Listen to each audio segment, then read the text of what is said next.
మా మైనారిటీ సోదరులను నేను కోరుతా ఉన్నా, आप एक बार सोचिए, पिछले 9 सालों में केसीआर साहब ने कभी भी मजहब के नाम पे सियासत नहीं किया।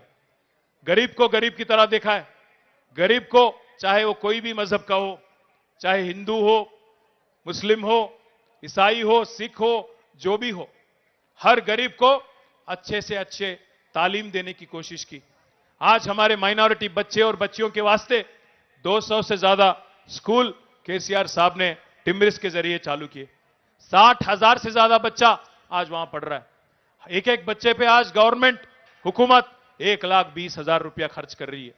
आप तमाम भाइयों से बहनों से मेरी गुजारिश है, आपको शादी मुबारक मिल रहा है, अच्छे से अच्छे तालीम मिल रहा है, और सबसे अहम बात, आज पूरे मुल्क में जो एक माहौल है, डर का माहौल, एक खौफ का जो माहौल है, आज वो तेलंगाना में नहीं है। तेलंगाना में अमन है, तेलंगाना में भाईचारा है, तेलंगाना में गंगा जमुना तहजीब है, एक दूसरे को भाई बहन की तरह देखने की एक रवैया है।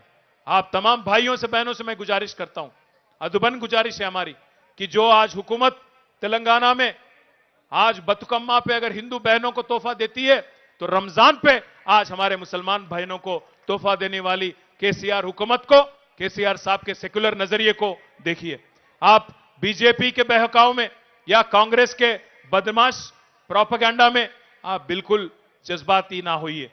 किसी भी हाल में आज तेलंगाना में जो अमन है, जो भाईचारा है, जो तरक्की है, इसको ना सिर्फ बरकरार रखना है, इसको और मजबूत करना है, इसको और तेजी से आगे ले जाना है।